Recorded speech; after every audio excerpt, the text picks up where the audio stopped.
Jak widzicie, dzisiaj padło na Seiko. Jest to moje Seiko. Kupiłem je jakiś czas temu i tak sobie w sumie leżało i czekało na jakieś ogarnięcie. Jak widać, jest po jakimś bliskim spotkaniu z czymś o wiele twardszym. Prawdopodobnie to jakiś beton albo asfalt. Kupiłem je dość tanio, dlatego się na nie skusiłem. Jak widzicie, luneta czy bezel, w sumie ja wolę nazywać to lunetą, gdy nie ma żadnych podziałek ani takich rzeczy. Jest bardzo zorana, jest strasznie zjechana. Widać, że on przeleciał jakoś, on po czymś musiał przelecieć szkiełkiem nawet do dołu, bo w tym samym kierunku są rysy na szkle, co na kopercie. Ucho też jest rozwalone i tutaj niestety, w takim przypadku to, co ja mogę zrobić, to jest tylko jakieś tam zakrycie tego, ale nie nadłożę materiałem, bo nie mam mikrospawarki, więc nie nadspawam tego, więc jedyne co mogę to ukryć. Kupiłem to Seiko bardzo tanio, bo kosztowało mnie dosłownie chyba 50 czy 70 zł. Bardzo spodobał mi się ten prosty bezel, taki bez napisów, bez żadnej podziałki, nieobracalny. Nie wiem, jakoś tam, tak mi się spodobało, że pomyślałem, że sobie go wezmę. Nie wiem, bardzo mi przypomina też takie okna, jak na statkach są, albo takie stare hełmy dla nurków, co były, tylko oni jeszcze taką krateczkę mieli. No nie wiem, jakoś tak fajnie mi to pasuje całość, jeszcze ten czarny datownik, więc pomyślałem, pieniędzy za to dużych nie chcą, więc wziąłem. Tutaj próbuję sprawdzić, czy ten bezel może się jakoś delikatnie rusza, bo myślałem, czy go wyciągać, czy nie, ale jak tam dalej sobie zobaczycie, to nie wyciągałem go. Postanowiłem wam pokazać sposób z osłonięciem bezela i w ten sposób po prostu zrobiłem. To szkło jest delikatnie wypukłe, wy będziecie to czasami widzieć, więc postanowiłem, że spróbuję je wypolerować. Co nie jest proste, bo to nie jest pleksa, tylko to jest szkło mineralne. Można byłoby zamontować zwykłe płaskie, ale pewnie nikt by tego nie zauważył, że tutaj jest złe szkło zamontowane, ale wolałem sobie poćwiczyć, bo takiego szkła na pewno bym nigdzie nie mógł dostać tak od ręki, więc wolę zostawić to oryginalne, zrobione po mojemu, niż po prostu jakiś zamiennik. Sprawdzam też te ryski, które są głębokie, które są płytkie. Takie sprawdzenie, tą pensetką mi daje taki obraz tego, czy będzie tej pracy dużo, czy nie.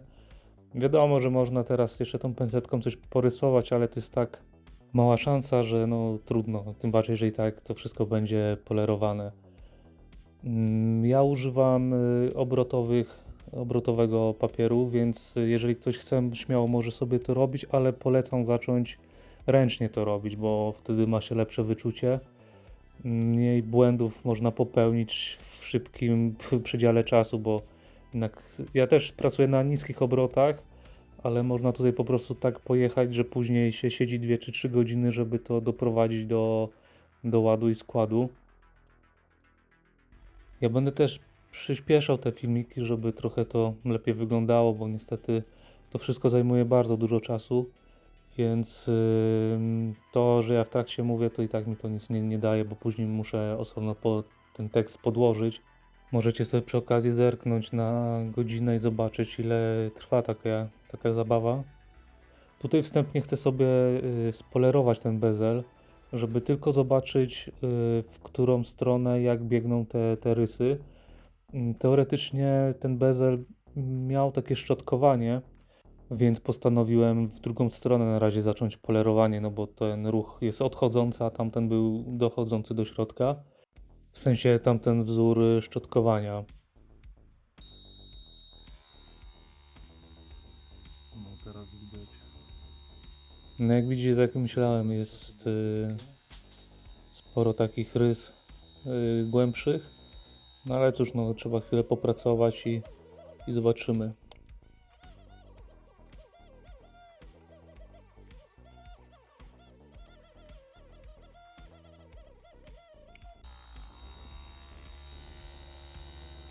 Teraz możecie zobaczyć, jak to wstępnie wygląda.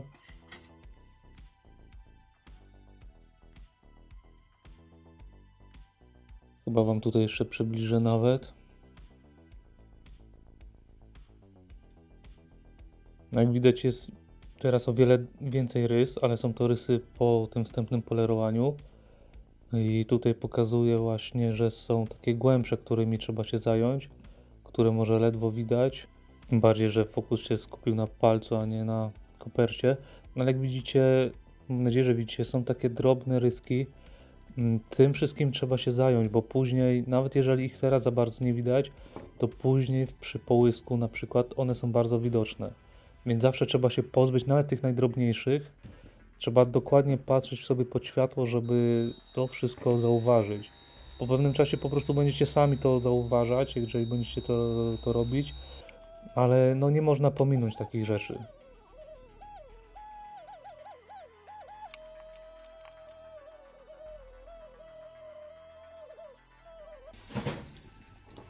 Dobra, to co widzieliście, no to już jest zrobione.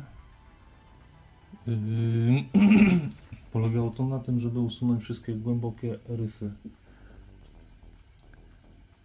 Więc zostały rysy malutkie, mikroryski. Teraz już widać tylko te delikatne ryski, które zejdą pod inną gradacją, większą, czyli wyższą. I ewentualnie po paście jeszcze. I w sumie tak się zacząłem zastanawiać tutaj, bo na początku chciałem to zrobić wszczotkowanie takie jak mogło być, bo było delikatnie widoczne, ale to też nie do końca. I w sumie, szczerze mówiąc, tutaj jednak będzie mi bardziej pasowała taka polerka na lustro, na połysk. No, chyba będzie to fajnie kontrastowało z kopertą i z tą bransoletą, która też musi być zrobiona i bransoletę jednak zrobię sobie w satynie, a ten bezel zrobię na taki lśniący. Teraz się przerzucę na zrobienie szkła, bo jeżeli bym już miał wykończony bezel i nawet delikatnie sobie wyjechał przy obrabianiu szkła, no to te ryski byłyby znowu widoczne, trzeba byłoby kolejny raz to poprawiać, więc no postanowiłem, że lepiej zrobię po prostu najpierw szkło, a później będzie trzeba dokończyć ten bezel. Jak widzicie, no szkło też było dość mocno porysowane, więc ten cały pył, który tam leży na dole, to nie jest z papierka ściernego, tylko to jest zeszlifowane szkło. Nie można też szlifować w jednym miejscu, bo wtedy się po prostu albo przepali to szkło, albo się zrobi bardzo taką widoczną dziurę, dołek, więc no trzeba najpierw to delikatnie zmatowić, najlepiej całe i później wyrównywać tak, żeby jak najmniejsze były wahania tej powierzchni, jak najmniejsze fale tego szkła. Wstępnie sobie tutaj zrobiłem, jednak widać tam jeszcze sporo mikrorysek. Nie wiem, czy wy je będziecie widzieć, ale zawsze staram się jakoś to tak pokazać, żeby to było widoczne. Są też po papierze ściernym zarysowania, no one powstaną, no nie ma opcji, żeby nie powstały. No tylko trzeba później się nimi zająć w odpowiedni sposób i no i pracować dalej z tym szkłem, żeby to wszystko wyglądało jak najlepiej i od tej pierwszej powierzchni bardzo dużo zależy. Dlatego to zmatowienie musi być jak najbardziej mleczne, no jak najlepiej zrobione. Bo inaczej, jeżeli opuścimy jakieś miejsce później, albo gdzieś przytniemy za bardzo, albo najgorzej jak przypalimy, no to już będzie bardzo, bardzo długi proces, żeby to odrobić się z tym. Można to robić rękami, można to robić na stole, po prostu ruszać zegarkiem. No jednak przy takim twardym szkle to schodzi dość długo, więc polecam jednak mechaniczną taką obróbkę. No jednak polecam to testować sobie na jakichś tam zegarkach, których wam nie szkoda, bo no od razu tego nie zrobicie raczej tak jakbyście chcieli. Jak widać, szkiełko już fajnie zmatowione. No jest wiadomo, że trochę porysowane, ale to nie szkodzi nic. Jak widać, te dołki po tych rysach zostały w miarę wyrównane. Jednak trzeba się zająć jeszcze dalej tym szkłem.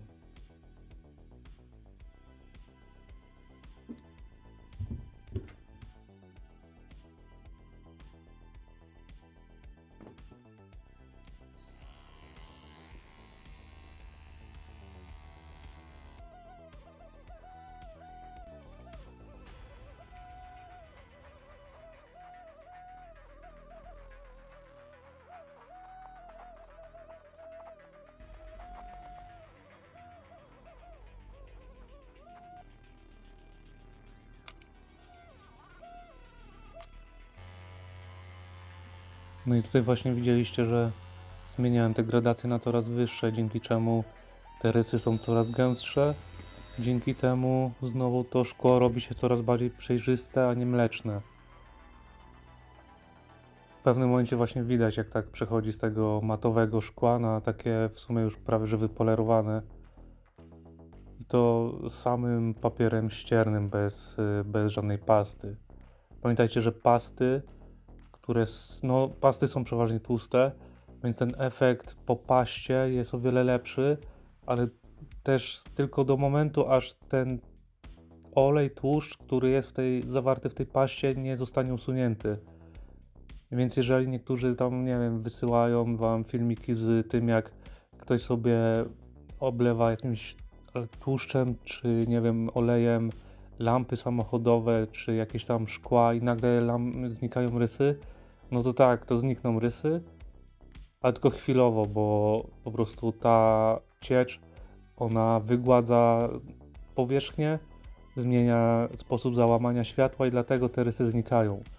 Więc jeżeli gdzieś tam zobaczycie jakiś filmik, gdzie ktoś szybko usunął głębokie rysy tylko jakąś pastą, to jest niemożliwe, nie? Bo oni zostawiają tą tłustą warstwę na szkle i ona po prostu ukrywa te rysy. Nie usuwa, tylko je ukrywa.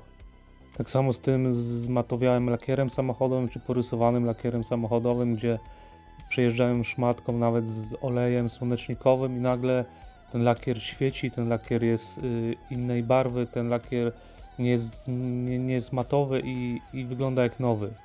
Tylko to będzie wyglądało, aż ten właśnie tłuszcz nie wyschnie, albo ktoś go po prostu nie zmyje.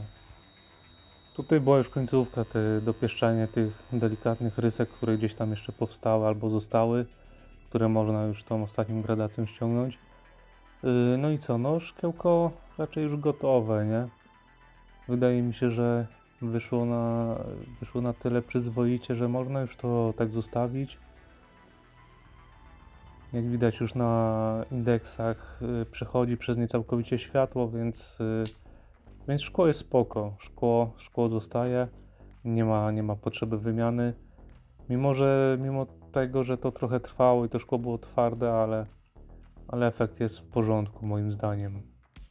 No chyba, że wy uważacie, że jednak lepiej jest wymienić to szkło na nowe, to w sumie możecie dać znać. No bo też jestem ciekaw, jak tu niektórzy myślą sobie.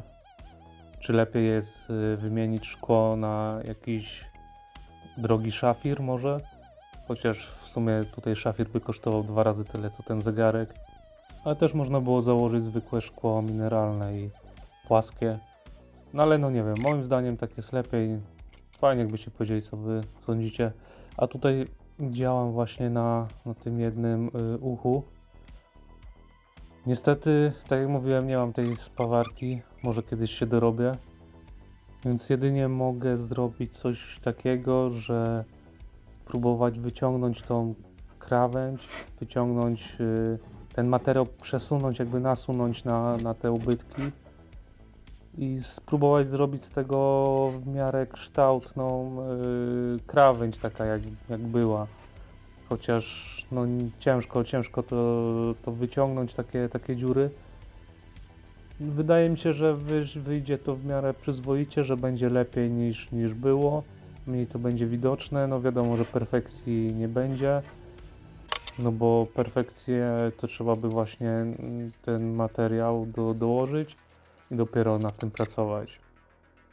No i tutaj już ten bezel jednak pójdzie w polerkę. Wykończenie pastą. Jak widać ładnie się już świeci, już odbija fajnie światło.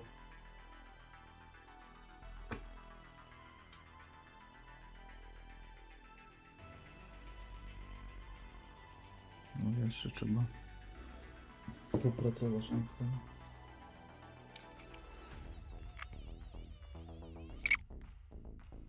Tutaj jak widzicie wchodzi już ostatnia pasta. To już będzie taki efekt, powiedzmy, że powinien być finalny, ale z tego co pamiętam, to jeszcze niestety musiałem tam poprawić kilka rzeczy.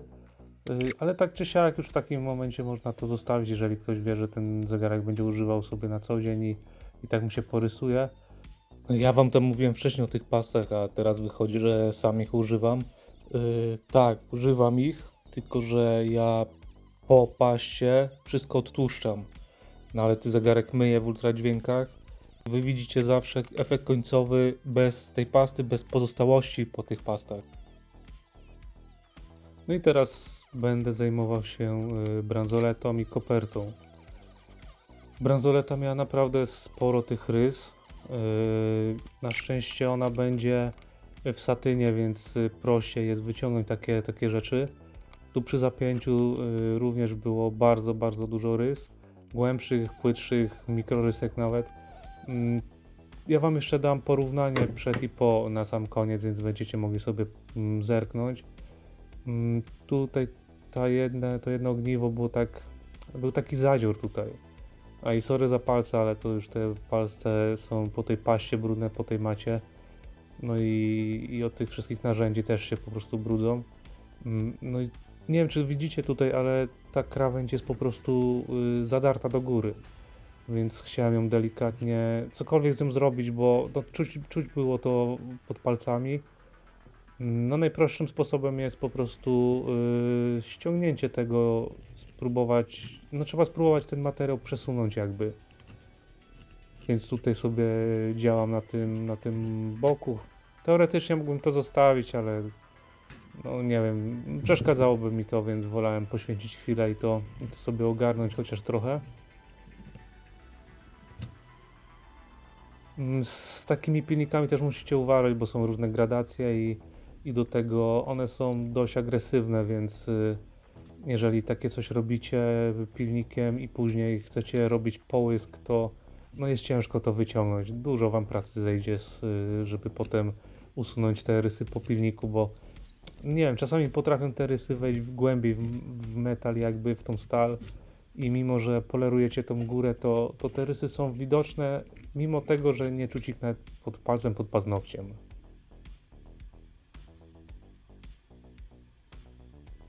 I tutaj widzicie, jak to wyszło. Krawędź chyba nawet jest ostra, a na pewno nie czuć pod palcem tej wcześniejszej tej wypustki.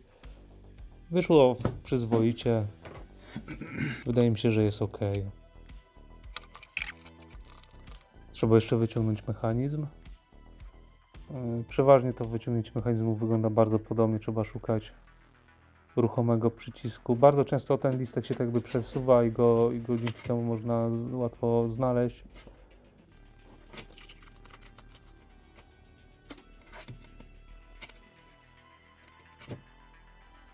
I tutaj, tak jak wam mówiłem na początku, tą lunetę, czy tam bezel, na 99% można było ściągnąć. Można go było albo praską wycisnąć, albo po prostu narzędziem do ściągania to podważyć i wyciągnąć. Jednak chciałem wam też pokazać, że no nie trzeba mieć ani praski, ani tego narzędzia, żeby to sobie ogarnąć. Bardzo fajna jest, bardzo się przydaje w takich momentach właśnie taśma miedziana, bodajże ona się nazywa, taśma miedziana. Fajnie ona się trzyma stali, do tego nie jest taka delikatna, nie jest taka lekka do przecięcia. Można ją fajnie właśnie modelować, gdzieś przy krawędziach można sobie ją zaginać, podginać. Dobrze się klei, nie pozostawia też kleju na stali, więc to też jest bardzo duży plus, że nie trzeba później tego wszystkiego sobie ogarniać, a do tego można nią naciągać, ona się nie rozciąga, można ją właśnie wpychać w jakieś szczeliny, a do tego bardzo łatwo się przecina. I tutaj jest okrąg, więc no trzeba ponacinać tą folię albo gdzieś pozaginać.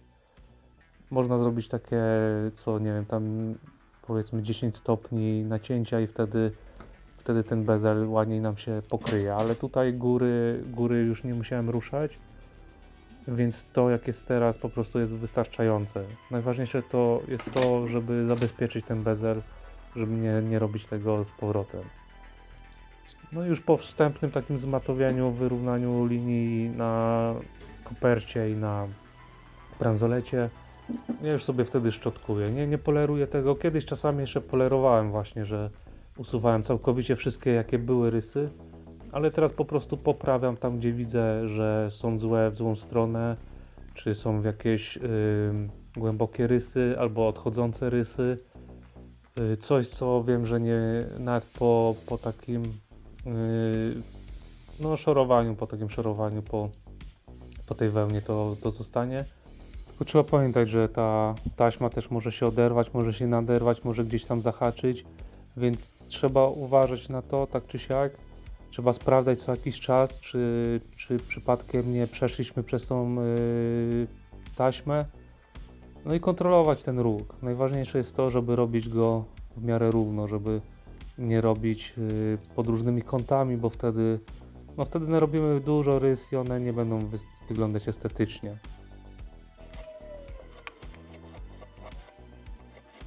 I teraz minus. Minusem tego, że bezel jest oklejony, a nie wyciągnięty, jest to, że dłużej zejdzie z polerowaniem koperty, znaczy polerowanie, z szczotkowaniem koperty, bo ciężko jest się dostać przy same krawędzie. Trzeba bardzo uważać i ta wełna nie chce tam podejść.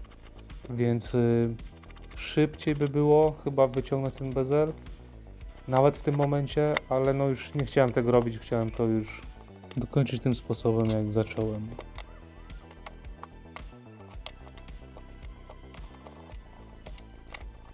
A teraz przypomnienie, jak wyglądał przed. Rysy na szkle, na bezelu, ucho. W sumie to nie jedno ucho, tylko tam na dole też było uszkodzone. Cała bransoletka. No, jeszcze ten syf, który tam gdzieś się zebrał od użytkowania czy od leżenia. Więc możecie porównać, czy to się w ogóle opłaca, taka zabawa. No, wyszło jak wyszło. Pewnie jakieś 3/10, czyli poziom jest stały. Bezel mi się wydaje, że pasuje do tego, do tej koperty i do tej bransoletki. Dobrze, że go nie robiłem w szczotkowaniu, bo no zniknąłby. Nie byłby tak widoczny, a teraz fajnie się tak oddziela, kontrastuje. No nie wiem, mi to pasuje, nie wiem jak wam. Dajcie znać, czy było warto, czy wam się to podoba, czy może chcecie więcej takich filmików. Fajnie byłoby, jakbyście też napisali, czy taka forma przycinania jest ok, czy przycinać to jeszcze bardziej, robić to jakieś krótsze. Będę też wrzucał jakieś inne rodzaje niedługo. Planuję jakieś takie 4 serie zrobić. No tylko chciałbym wiedzieć, czy takie coś jest w porządku, czy raczej chcecie coś krótszego, o wiele bardziej krótszego. Jeszcze załapał się na ostatnie słoneczne dni. Dzięki za obejrzenie. Nara.